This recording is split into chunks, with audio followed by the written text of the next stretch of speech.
Wrought iron is an iron alloy with a very low carbon content in contrast to cast iron. It is a semi-fused mass of iron with fibrous slag inclusions which gives it a grain, resembling wood, that is visible when it is etched or bent to the point of failure.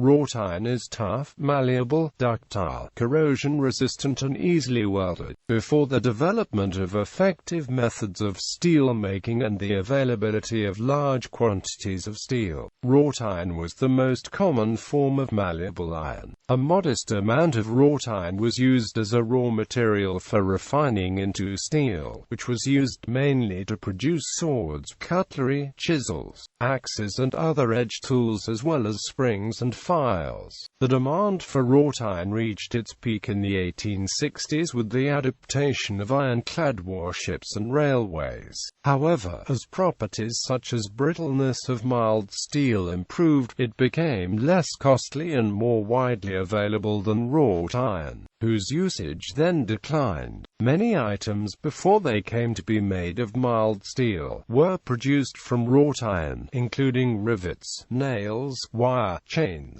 rails, railway couplings, water and steam pipes, nuts, bolts, horseshoes, handrails, wagon tires, straps for timber roof trusses, and ornamental ironwork, among many other things. Wrought iron is no longer produced on a commercial scale. Many products described as wrought iron, such as guardrails, garden furniture and gates, are actually made of mild steel. They retain that description because they are made to resemble objects which in the past were wrought by hand by a blacksmith. Terminology. The word wrought is an archaic past participle of the verb to work, and so, wrought iron literally means worked iron. Wrought iron is a general term for the commodity, but is also used more specifically for finished iron goods, as manufactured by a blacksmith. It was used in that narrower sense in British customs records. Such manufactured iron was subject to a higher rate of duty than what might be called unwrought iron. Cast iron, unlike wrought iron, is brittle and cannot be worked either hot or cold.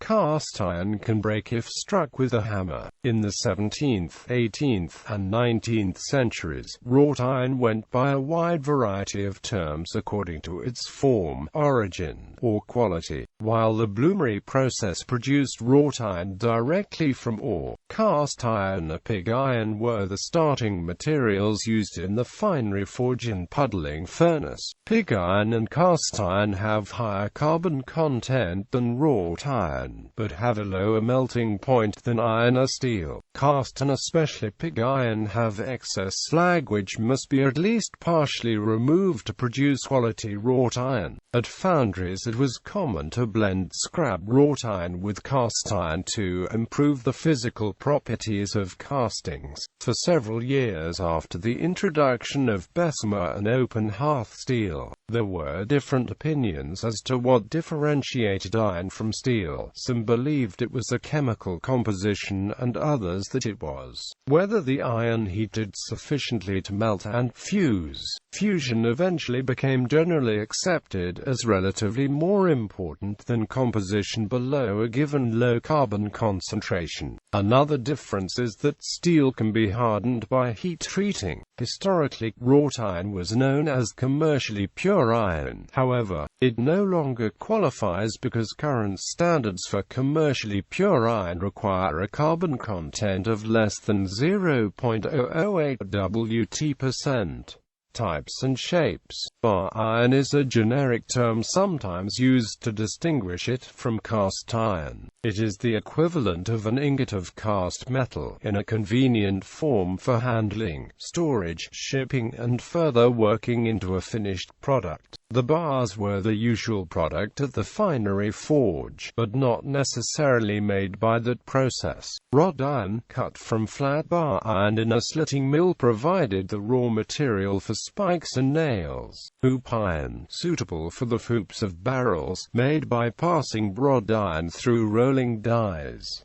plate iron sheets suitable for use as boilerplate, black plate sheets, perhaps thinner than plate iron, from the black rolling stage of tin plate production, voyage iron, narrow flat bar iron, made of cut into bars of a particular weight, a commodity for sale in Africa for the Atlantic slave trade. The number of bars per ton gradually increased from 70 per ton in the 1660s to 75 to 80 per ton in 1685 and near 92 to the ton in 1731. Origin: charcoal iron. Until the end of the 18th century, wrought iron was smelted from or using charcoal by the bloomery process. Wrought iron was also produced from pig iron using a finery forge or in a Lancashire hearth. The resulting metal was highly variable, both in chemistry and slag content. Puddled iron. The puddling process was the first large-scale process to produce wrought iron. In the pudding process,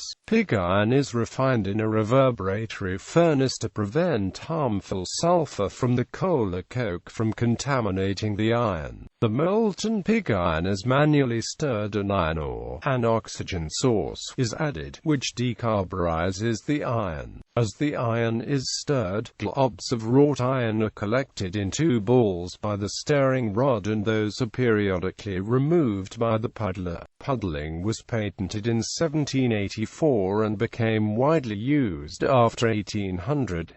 By 1876, annual production of puddled iron in the UK alone was over 4 million tons. Around that time, the open hearth furnace was able to produce steel of suitable quality for structural purposes, and wrought iron production went into decline. Ore-ground iron, a particularly pure grade of bar iron made ultimately from iron ore from the Dabamora mine in Sweden. Its most important use was as the raw material for the cementation process of steel making. Danks iron, originally iron imported to Great Britain from Gdansk, but in the 18th century more probably the kind of iron that once came from Gdansk. Forest iron, iron from the English Forest of Dean, where hematite or enabled tough iron to be produced. Luke's iron, iron imported from Liege, whose Dutch name is Look. Ames iron or Ames iron, another variety of iron imported to England from northern Europe. Its origin has been suggested to be Amiens, but it seems to have been imported from Flanders in the 15th century and Holland later, suggesting an origin in the Rhine Valley. Its origins remain controversial. Botolph iron or Botol iron, from Bitow or Bitum. Sable iron, iron bearing the mark of the Demidov family of Russian ironmasters, one of the better brands of Russian iron. Quality tough iron. Tough iron, also spelled tough, is not brittle and is strong enough to be used for tools. Blend iron. Blend iron is made using a mixture of different types of pig iron. Best iron. Best iron is iron that, having gone through several stages of piling and rolling, might reach the stage regarded as the best quality of iron. Marked bar iron. This is iron made by members of the Marked Bar Association and marked with the maker's brand mark as a sign of its quality. Defects. Wrought iron is a form of commercial iron, containing less than 0.10% of carbon, less than 0.25% of impurities total of sulfur, phosphorus, silicon and manganese, and less than 2% slag by weight. Wrought iron is red short if it contains sulfur in excess quantity. It has sufficient tenacity when cold, but cracks when bent or finished at a red heat. It is therefore useless for welding or forging. Cold short iron, also known as Kolshire or bloodshot, contains excessive phosphorus. It is very brittle when it is cold. It cracks if bent. It may, however, be worked at high temperature. Historically, cold short iron was considered good enough for nails. Phosphorus is not necessarily detrimental to iron. Ancient Indian smiths did not add lime to the furnaces. The absence of calcium oxide in the slag, and the deliberate use of wood with high phosphorus content during the smelting, induces a higher phosphorus content than in modern iron. Analysis of the iron pillar of Delhi gives 0.10% in the slags for 0.18% in the iron itself, for a total phosphorus content of 0.28% in the metal, accounting for much of its corrosion resistance. The presence of phosphorus produces a ductile iron suitable for wire drawing, for piano wire. History. Wrought iron has been used for many centuries, and is the iron that is referred to throughout Western history. The other form of iron, cast iron, was in use in China since ancient times but was not introduced into Western Europe until the 15th century. Even then, due to its brittleness, it could be used for only a limited number of purposes. Throughout much of the Middle Ages, iron was produced by the direct reduction of ore in manually operated bloomeries, although water power had begun to be employed by 1104. The raw material produced by all indirect processes is pig iron. It has a high carbon content and as a consequence it is brittle and could not be used to make hardware. The Osmond process was the first of the indirect processes, developed by 1203, but bloomery production continued in many places. The process depended on the development of the blast furnace, of which medieval examples have been discovered at Lafitten, Sweden and in Germany. The bloomery and Osmond processes were gradually replaced from the 15th century by finery processes, of which there were two versions, the German and Walloon. They were in turn replaced from the late 18th century by puddling, with certain variants such as the Swedish Lancashire process. Those, too, are now obsolete, and wrought iron is no longer manufactured commercially. Bloomery process. Wrought iron was originally produced by a variety of smelting processes, all described today as bloomeries. Different forms of bloomery were used at different places and times. The bloomery was charged with charcoal and iron ore and then lit. Air was blown in through it to air to heat the bloomery to a temperature somewhat below the melting point of iron. In the course of the smelt, slag would melt and run out, and carbon monoxide from the charcoal would reduce the ore to iron, which formed a spongy mass containing iron and also molten silicate minerals from the ore.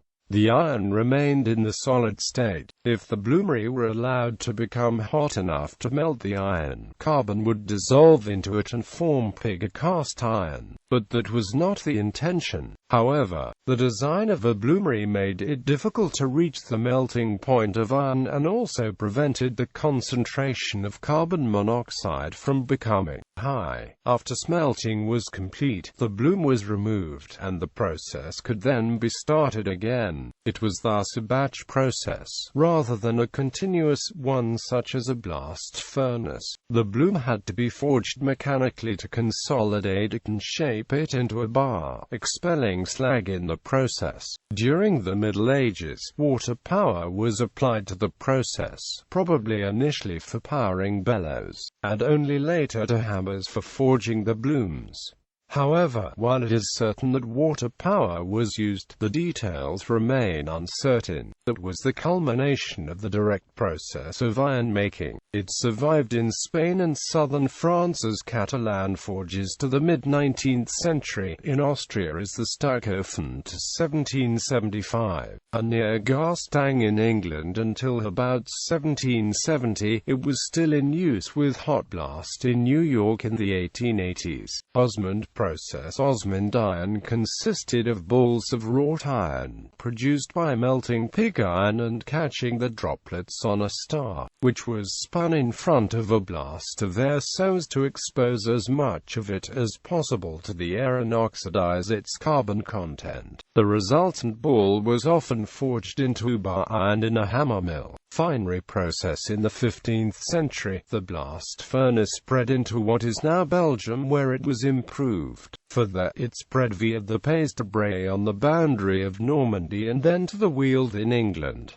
With it, the finery forge spread. Those remelted the pig iron and burnt out the carbon, producing a bloom, which was then forged into a bar iron. If wrought iron was required, a slitting mill was used.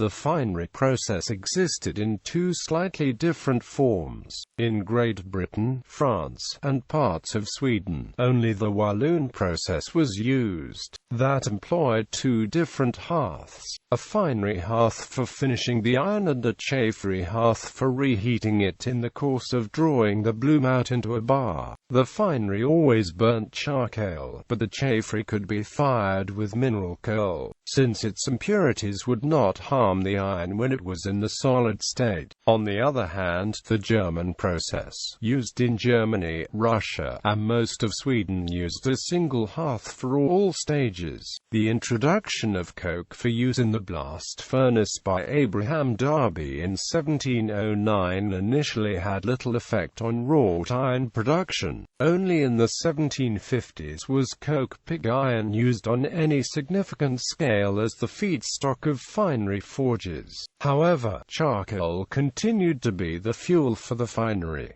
Potting and stamping. For the late 1750s, ironmasters began to develop processes for making bar iron without charcoal. There were a number of patented processes for that, which are referred to today as potting and stamping. The earliest were developed by John Wood of Wensbury and his brother Charles Wood of Low Millet Egrement, patented in 1763. Another was developed for the Coalbrookdale Company by the Cranage brothers. Another important one was that of John Wright and Joseph Jesson of West Bromwich. Puddling process. A number of processes for making wrought iron without charcoal were devised as the Industrial Revolution began during the latter half of the 18th century. The most successful of those was puddling, using a puddling furnace, which was invented by Henry Court in 1784.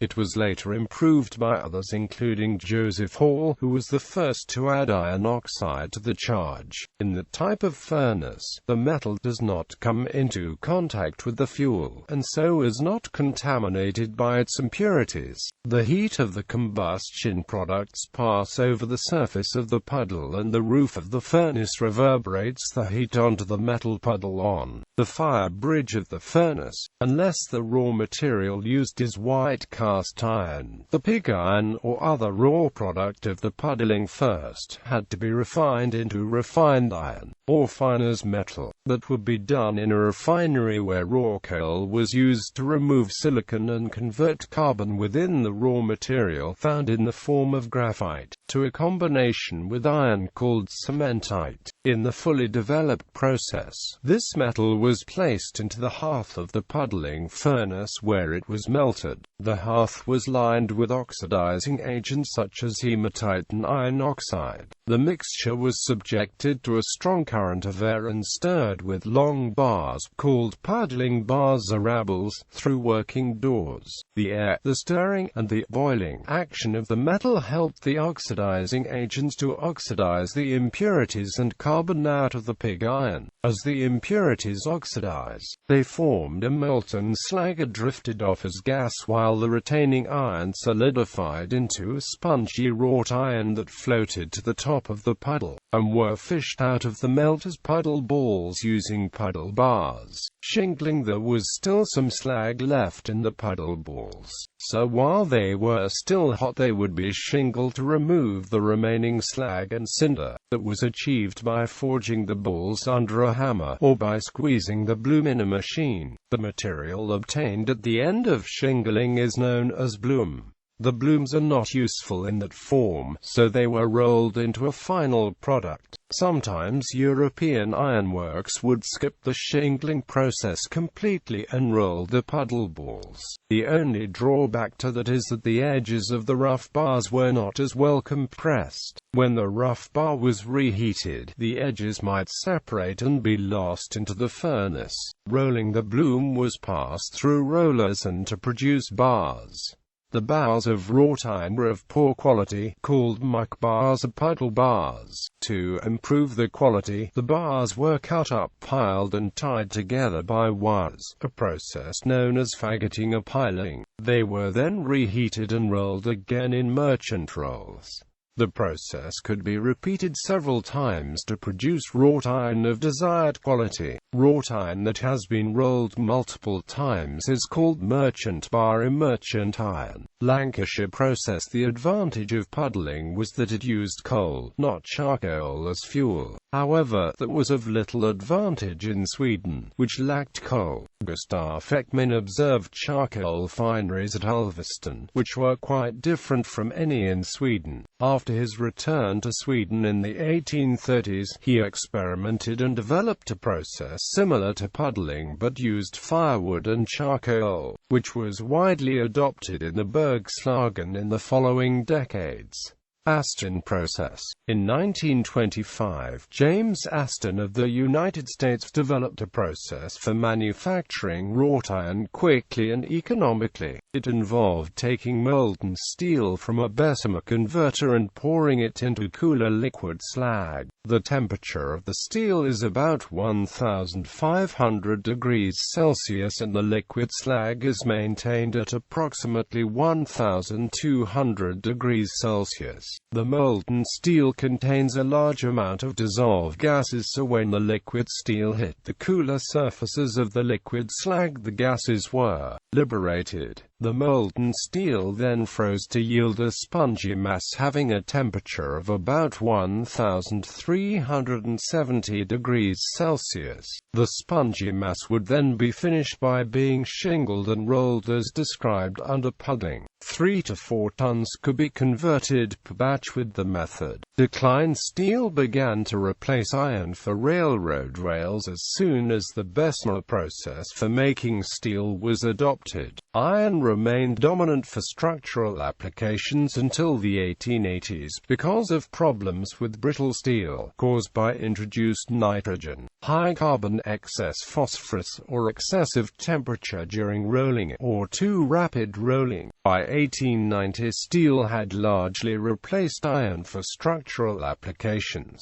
Sheet iron had good properties for use in appliances, including being well suited for enameling and welding, and being rust-resistant. In the 1960s, the price of steel production was dropping due to recycling, and even using the Aston process. Wrought iron production was a labor-intensive process. It has been estimated that the production of wrought iron costs approximately twice as much as the production of low-carbon steel. In the United States, the last plant closed in 1969. The last in Great Britain was the Atlas Forge of Thomas Walmsley and Sons in Bolton, which closed in 1973. Its equipment, of a type dating from the 1860s, was moved to the Blists Hill site of Iron Bridge Gorge Museum for preservation. Some wrought iron is still being produced for heritage restoration purposes, but only by recycling scrap. Properties. The slag inclusions, or stringers, in wrought iron give it properties not found in other forms of ferrous metal. There are approximately 250,000 inclusions per square inch. A fresh fracture shows a clear bluish color with a high silky luster and fibrous appearance. Wrought iron lacks the carbon content necessary for hardening through heat treatment, but in areas where steel was uncommon or unknown, tools were sometimes cold-worked in order to harden them. An advantage of its low carbon content is its excellent weldability. Furthermore, sheet wrought iron cannot bend as much as steel sheet metal. Wrought iron can be melted and cast. However, the product is no longer wrought iron, since the slag stringers characteristic of wrought iron disappear on melting, so the product resembles impure cast Bessemer steel. There is no engineering advantage as compared to cast iron or steel, both of which are cheaper, due to the variations in iron origin and iron manufacture. Wrought iron can be inferior or superior in corrosion resistance compared to other iron alloys. There are many mechanisms behind that corrosion resistance. Chilton and Evans found that nickel enrichment bands reduce corrosion. They also found that in puddled, forged and piled iron, the working over of the metal spread out copper, nickel and tin impurities, which produces electrochemical conditions that slow down corrosion. The slag inclusions have been shown to disperse corrosion to an even film, enabling the iron to resist pitting. Another study has shown that slag inclusions are pathways to corrosion. Other studies show that sulfur impurities in the wrought iron decrease corrosion resistance, but phosphorus increase corrosion resistance. Environments with a high concentration of chlorine ions also decreases wrought iron's corrosion resistance. Wrought iron may be welded in the same manner as mild steel, but the presence of oxide or inclusions will give defective results. The material has a rough surface, so it can hold platings and coatings better. For instance, a galvanic zinc finish applied to wrought iron is approximately 25 to 40% thicker than the same finish on steel. In Table 1, the chemical composition of wrought iron is compared to that of pig iron and carbon steel. Although it appears that wrought iron and plain carbon steel have similar chemical compositions, that is deceiving. Most of the manganese, sulfur, phosphorus, and silicon are incorporated into the slag fibers present in the wrought iron, so, really, wrought iron is purer than plain carbon steel. Amongst its other properties, wrought iron becomes soft at red heat, and can be easily forged and forge-welded. It can be used to form temporary magnets, but cannot be magnetized permanently, and is ductile, malleable and tough. Ductility. For most purposes, ductility is a more important measure of the quality of wrought iron than tensile strength. In tensile testing, the best irons are able to undergo considerable elongation before failure.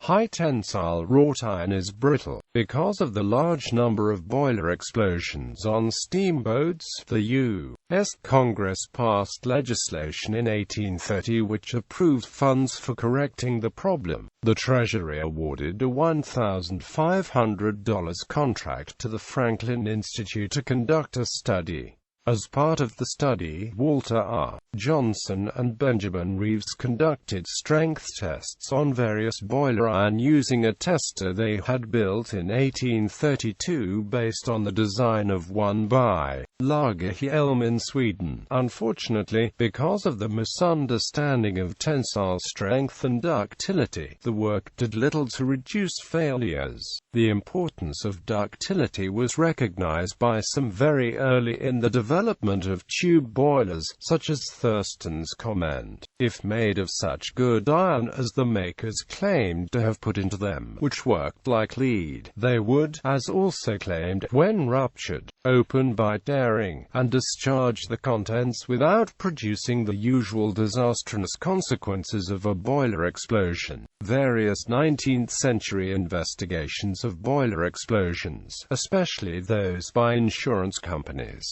found causes to be most commonly the result of operating boilers above the safe pressure range, either to get more power or due to defective boiler pressure relief valves and difficulties of obtaining reliable indication of pressure and water level. Poor fabrication was also a common problem. Also, the thickness of the iron in steam drums was low by modern standards. By the late 19th century, when metallurgists were able to better understand what properties and processes made good iron, it was being displaced by steel. Also, the old cylindrical boilers with fire tubes were displaced by water tube boilers, which are inherently safer. Purity. Dr. Jerry McDonnell in 2010 England demonstrated by analysis that a wrought iron bloom from a traditional smelt could be worked into 99.7% pure iron with no evidence of carbon. It was found that the stringers common to other wrought irons were not present, thus making it very malleable for the smith to work hot and cold. A commercial source of pure iron is available and is used by smiths as an alternative to traditional wrought iron and other new generation ferrous